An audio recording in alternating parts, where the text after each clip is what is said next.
It's very important for us to recognize that it is Christian extremism that is at the root of the shame and the stigma.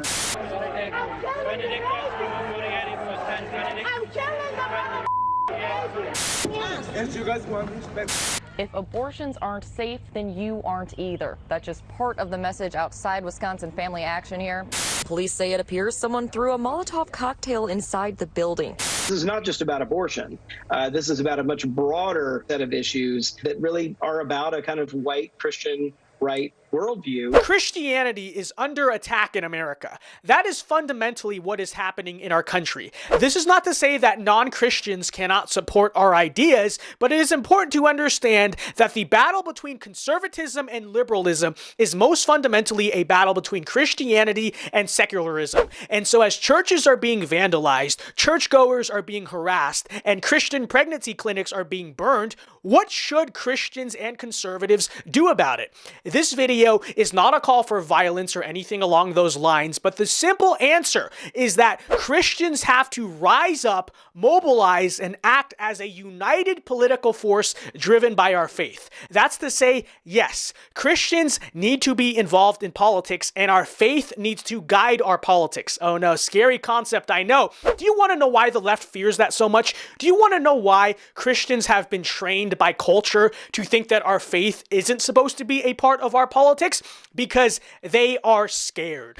The left knows that on paper, this country is still majority Christian. They know that an effective and united Christian political movement is the single greatest threat to their long march of power. And this is why they've tried so hard to secularize both the conservative movement and America itself. This is why they have lied to you about separation of church and state, a concept that is wildly misunderstood and taken out of context. This is why they create a boogeyman out of so-called Christian nationalism. Again, why? Because they know that a united Christian political front is the most effective weapon against the left. Contrary to the lies that they spread, America has not always been a secular nation.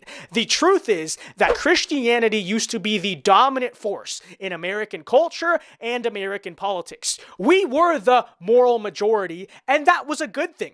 Yet since the 1960s, Christians have been in retreat. We have lost our voice in the institutions, and we have allowed the godless left to rewrite the entire identity of our nation. So you can call it Christian nationalism or whatever you want, but it's frankly time that Christians stop retreating from politics and society. Because frankly, every single Christian who believes in this myth of separation of church and state or just doesn't really care about politics is enabling what is going on around us. That's the truth, and it needs to stop. The good news is that I think it will stop, because in many ways, Christian nationalism is inevitable. All of the believers who have not been serious about these political issues for a long time before are now being confronted with the consequences of their inaction. When they disrupt Sunday services, when they vandalize church property, the issue is now right in front of our faces, and we cannot avoid this anymore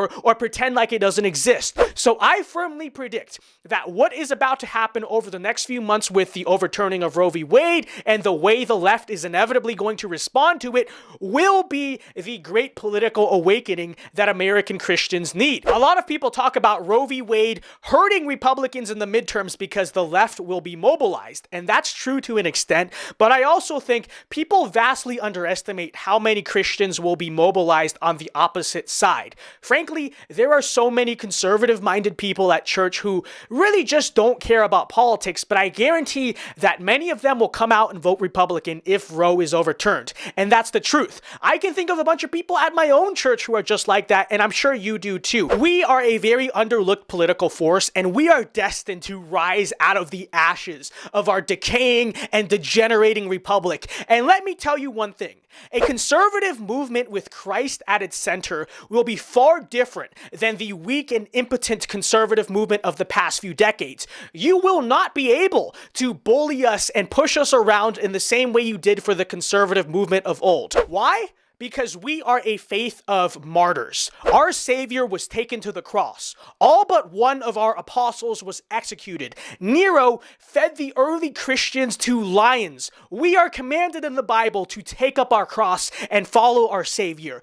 Do you think that we are afraid of you? No. We fear God and God alone, and that's why they're so scared of politically engaged Christians, because they're so used to being able to shut down conservatives with cancel culture or scaring them or just calling them names. What do when they have a conservative movement that is literally fearless? Nothing. They can't do anything because no amount of persecution will get us to relinquish what we believe in. So we are unstoppable. They fear us, and this is literally the case. So let's go. Onward, Christian soldiers. We are so back, and we will win. Do not let them intimidate you. Blessed are the persecuted. And yeah, hope this is a little bit of motivation for everyone. Thank you very much for watching. We're gonna win. I'll see you guys soon. Remember to leave a like and subscribe if you are new. Alpha moves only. God bless. Check out the merch, by the way. Link in the description, and peace. I may never march in the infantry, ride in the cavalry, shoot the artillery. I may never fly o'er the enemy, but I'm in the Lord's army. Yes, sir. I'm in the Lord's army. Yes, sir. I'm in the Lord's army. Yes, sir. I may never